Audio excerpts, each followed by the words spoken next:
प्रदेश के महाप्रबंधक Ashutosh Gangal special train से मुरादाबाद पहुंचे। इस दौरान उन्होंने मुरादाबाद रेलवे मंडल में चल रहे रेलवे लाइन के दोहरीकरण कार्य की समीक्षा करने के साथ ही दिल्ली रोड से उत्तराखंड जाने वाले देहरादून स्टेट हाईवे को जोड़ने वाले निर्माणाधीन पुल का भी निरीक्षण किया।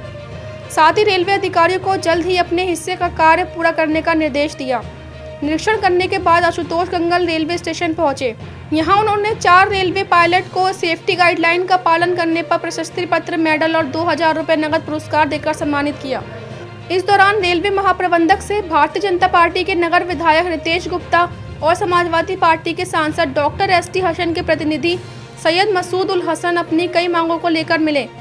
उन्होंने रेलवे महाप्रबंधक से मुरादाबाद से मुंबई के लिए सीधी ट्रेन चलाने के लिए मांग की, जिस पर उन्होंने आश्वासन दिया है कि जल्द ही सर्वे कराया जाएगा कि मुरादाबाद से कितना डिमांड और कितना लोड मिल सकता है। उसके बाद इस बारे में रेलवे बोर्ड में चर्चा करेंगे। रेलवे महाप्रबंधक ने बताया कि ट्रेनों की स्पीड बढ़ाने के साथ ही बेहतर सुविधा और सुरक्षा मुहैया कराने की दिशा में भी कार्य किया जा रहा है।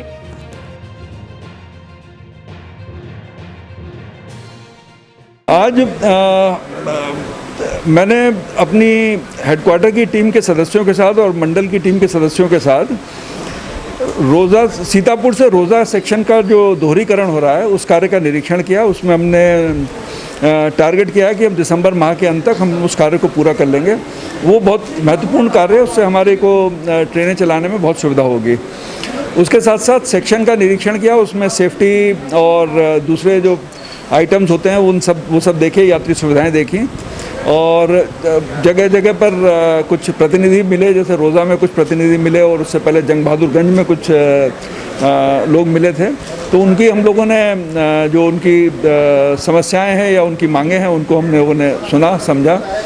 उसके अलावा बरेली में और मुरादाबाद में 2 रोड ओवर ब्रिजेस दोनों जगह पे बन रहे हैं, उनके कार्य की समीक्षा करी। हम चाहते हैं ये दोनों जल्दी से जल्दी कार्य कंप्लीट हो सके, तो हम चेष्टा कर रहे हैं कि बरेली और मुरादाबाद के रोड ओवर ब्रिज दोनों हम लोग इस साल के अंत से पहले कंप्लीट कर सकें। और उसमें मैंने निर्देश भी दिए हैं कि राज्य सरकार के जो संबंधित सेतु निर्माण का विभाग है उसके साथ हम लोग निरंतर संपर्क में रहें, जिससे हम दोनों का कार्य साथ साथ चलता रहे। मुझे आशा है कि हम लोग जो तिथि हम लोगों ने दी है उसके तक उस कार्य को पूरा कर लेंगे। सर, 2 दशक से मुरादाबाद के लोगों की मांग है कि मुरादाबाद से सीधी मुंबई की ट्रेन हो। सांसद भी मुद्दा उठाते हैं लेकिन रेल हमेशा टालता रहता है, क्या वजह? आपकी डिमांड को देख लिया, उसमें हम डिमांड असेसमेंट करेंगे या मंडल कार्यालय से डिमांड असेसमेंट लेके क्या उनकी एंटिसिपेटेड डिमांड है, क्या लोड है, उसको देखते हुए फिर हम लोग रेलवे बोर्ड से चर्चा करके उस प्रस्ताव पर विचार करेंगे। यात्री सुविधाओं को लेकर क्या करने जा रहा है? देखिए, यात्री सुविधाओं को लेकर रेलवे ने कई जगहों पर दोहरीकरण, स्पीड इंक्रीज करी है, जिससे ट्रेनों की गति बढ़ी है। दूसरा, हम लोग ज़्यादा से ज़्यादा ट्रेनों में LHB कोचेस लगा रहे हैं जो ज़्यादा सुविधाजनक हैं और संरक्षा की दृष्टि से भी बेहतर हैं। उसके अलावा इलेक्ट्रिफिकेशन का कार्यक्रम चल रहा है, जिसके बारे में आप लोगों को मालूम ही है।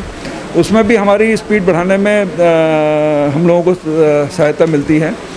और मिशन रफ्तार का भी आपको मालूम है, वो जिन सेक्शंस पे लग रहा है वहाँ पे हम लोग स्पीड उसकी बढ़ाएंगे। अभी हम लोग इन्हीं 3-4 मुद्दों पर कार्य कर रहे हैं और मुझे आशा है कि स्टेशन डेवलपमेंट और LHB कोचेस से यात्रियों को बहुत सुविधा प्राप्त होगी।